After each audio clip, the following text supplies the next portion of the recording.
एकनाथ शिंदे भाजपच्या हुकुमशाहीचे पुरस्कर्ते असल्याचा घणाघात राऊतांनी केला।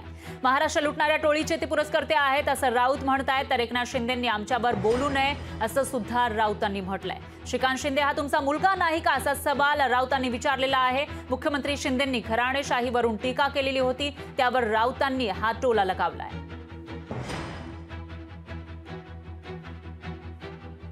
हुकुमशाही आणि घराणेशाही आणि एकाधिकारशाहीचा पराभव आहे। कुणालाही पक्ष स्वतःची खाजगी मालमत्ता प्रॉपर्टी समजून कुठलाही असा मनमानी निर्णय घेणाऱ्यांना एक मोठा झटका आहे आणि म्हणून आज जो निर्णय झालेला आहे हा एक माइलस्टोन ठरेल।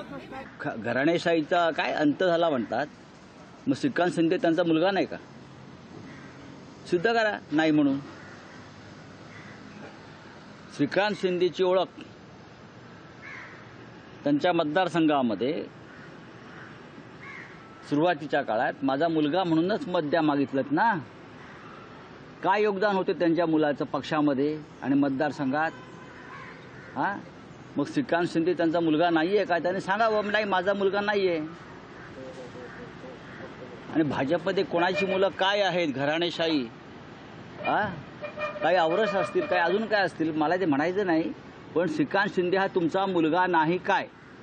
जर आपण घराणेशाहीवर सांगताय ना, बाळासाहेब ठाकरेंची घराणेशाही कधीच नव्हती। जर तुम्हाला घराणेशाहीवर बोलण्याचा नैतिक अधिकार मिळवायचा असेल तर शिंदे साहेब पहिल्यांदा श्रीकांत शिंदे यांना राजकारण सोडून मेडिकल प्रॅक्टिसमध्ये स्वतःला गुणवत्ता सिद्ध करायला सांगा। आणि सरनाईक असतील, गोगावले असतील, भुसे असतील, या सगळ्याच लोकांनी आपापल्या पोरांना राजकारणात न वगळून वेगवेगळ्या क्षेत्रात स्वतःला सिद्ध करायला सांगावं। दुसरी महत्त्वाची गोष्ट की जर तुमच्याकडे खरंच सत्य आहे, गुणवत्ता आहे, हिम्मत आहे, ताकद आहे, कर्तृत्व आहे आणि महाराष्ट्राच्या जनतेनं तुम्हाला स्वीकारले असा तुमचा भ्रम आहे, तर तुमचा भ्रम सत्यात उतरवण्यासाठी एक निवडणूक तुम्ही बॅलेट बॉक्सवर घेऊन दाखवा। महाराष्ट्राची जनता तुमची लायकी नक्की दाखवेल।